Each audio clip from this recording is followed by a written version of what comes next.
Hi guys! So from the title, I think it's pretty obvious what we're doing today. However, if you need a more visual representation, today we're going from this to this. And you are coming along with me for the entire thing. So let's go. So as stated before, these are all of the components we're working with today. I'll leave all of them in the description as well, just in case somebody wants to have a closer look at them. Anyway, let's get into it, shall we? Starting with this absolutely gorgeous motherboard. Do not mind whatever I'm doing with my hands. You will probably be seeing this throughout the entire video. Here it is. Beautiful, beautiful. Pro tip, put it on the little box that it comes in. It just makes things a little bit easier.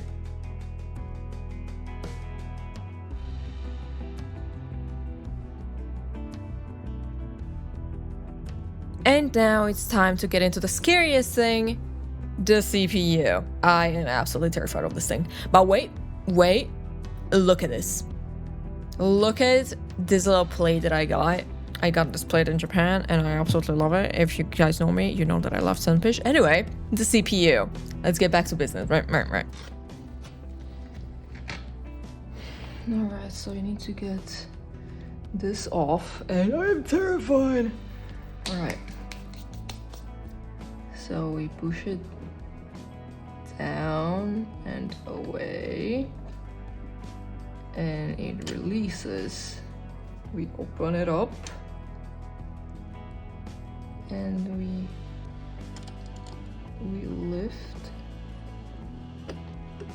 lift this up. Now it's finally time to install the CPU. How you install the CPU, make sure to always look at this little triangle that you have on top of your CPU and match that to the little triangle on the socket itself on your motherboard. We just lightly slot it in like so. Give it a teeny tiny wiggle like so. It's in place. Your little triangles are matching. So now you lower this down like so. Lower the cover. Let the hatch lock in. That's how you know. And put it on. Put it on, and this might take a little force. Like that. There. To the side. And on. And there you go. And there you go, you have successfully installed your CPU. Also, keep this. Keep this, you need this for warranty. Next. RAM. Here we got our RAM. This is wondering what RAM I got. It's the Corsair 32 GB DDR5. And there you go. That's the one that I got. Let's open it. But before you install it, before you go ahead to install it, one thing you need to look out for is these. Before installing a RAM, you have to look at this right here, where it shows you in which slots you should put in your RAM. So for me, that is 2, it's this is the 2nd and 4th. Always look here because this is very dependent on the motherboard. Motherboards are different. Make sure you know what you have. Now we have our RAMs out. Our beautiful RAMs. So we open it. Let's open it. Let's take this bad boy out. Like that. And this is the RAM. Very, very beautiful. Let's take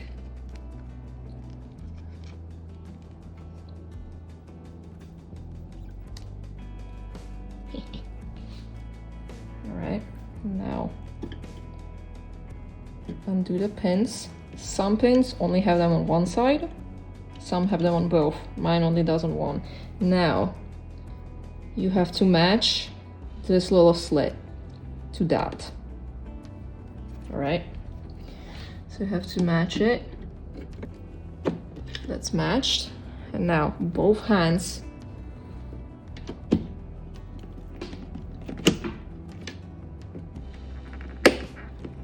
until you hear the click. You have to hear it click.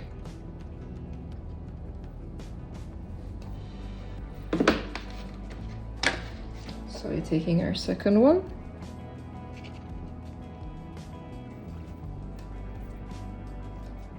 Second one. And same thing, same direction. You take it, align it, and sometimes it takes more force than you would expect. And there you go. And there you go.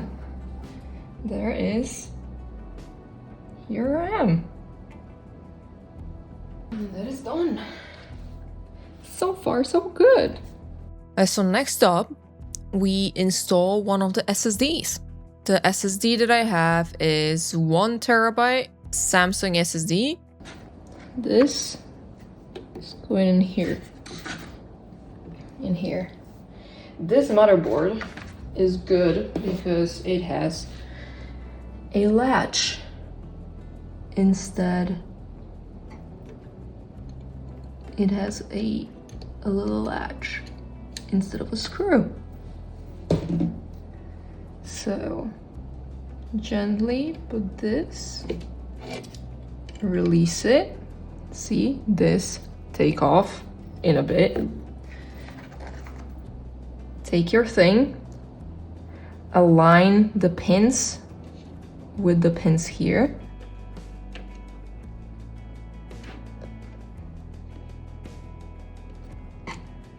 There.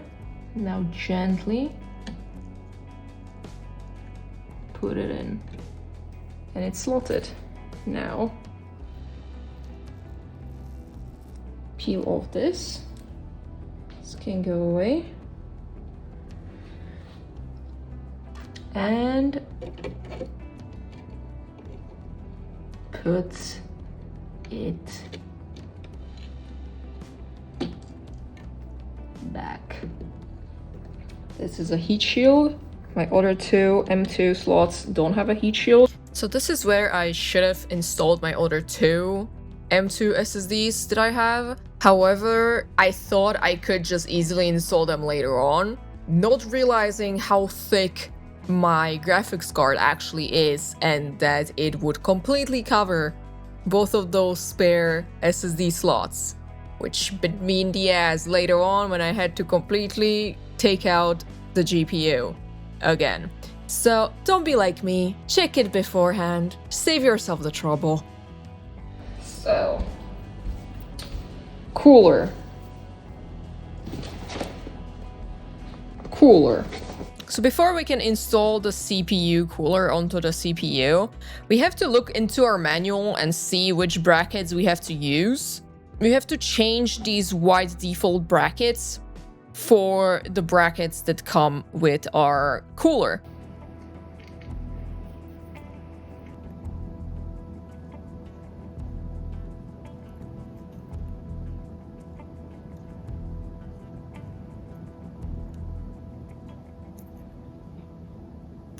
Little kitty intermission. And Will this fit? This is where I realized that my RAMs were too high and that I had to move one of the fans of my cooler up a little more just so it could fit over the RAMs.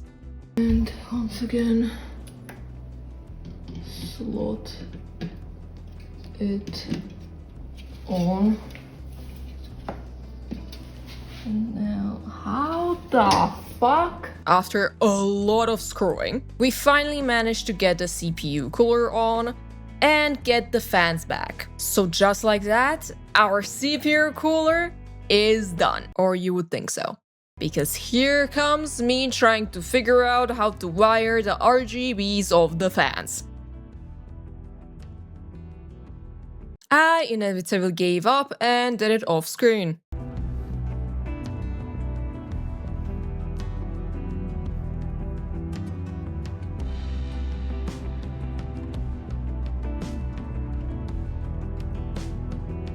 And now it was finally time to take this whole thing and put it into the case. Back. And it has a hub. So I actually wasn't aware that the case had a inbuilt fan RGB hub, which, let me tell you, when I saw that, it was like I just hit a gold mine. Because setting up fans and RGBs and plugging them all in and daisy chaining was one of my biggest fears before doing this. Always be careful of these. So what I was trying to say here was basically be careful of the standoffs that are already in the case because they might not align with your motherboard. And if you have either too many standoffs, it can scratch up the back of your motherboard because the screws are where they're not supposed to be. Or, like me, you are missing standoffs. I only had, I think, 6 standoffs installed. Always check the holes that you have on your motherboard before trying to install it, otherwise you can really damage your motherboard. I have found out. Check these. Check those.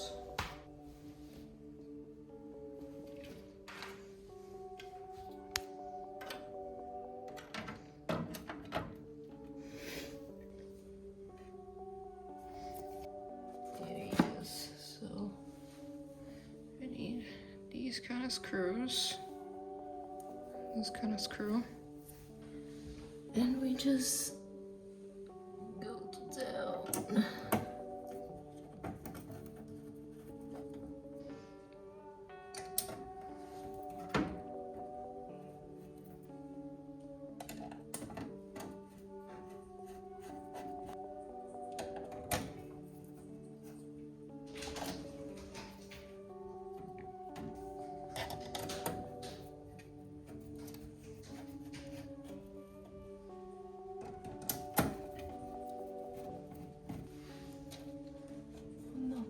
Pinched. So this is how we're looking so far. So far so good, I would say. Next up on the list is power source, and I didn't record any of it because all of it was just me looking at Linus and following whatever he said and just sitting on the floor trying to figure out what goes where. But after installing the power supply and getting all the cables, we have also installed the GPU, which I also didn't get on camera. But this is also when I realized that I'll have to take it out anyway to install the other SSDs. So it was a whole thing. But after all of that came the final test. Will it turn on? And it did. But wait. That's not all, is it? Because then came installing Windows, waiting a couple of hours to install Windows. But after hours of waiting, we did it.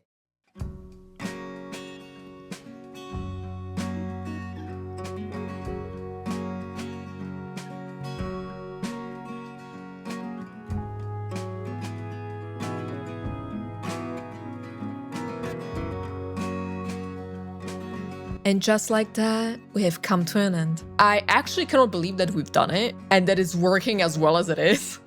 Well, anyway, thank you guys for watching me go through this struggle. I probably done many mistakes and it wasn't perfect, but I'm proud of myself for this. Make sure to catch me live so you can actually see how well this beast is running in real time. And once again, take care everybody. See ya.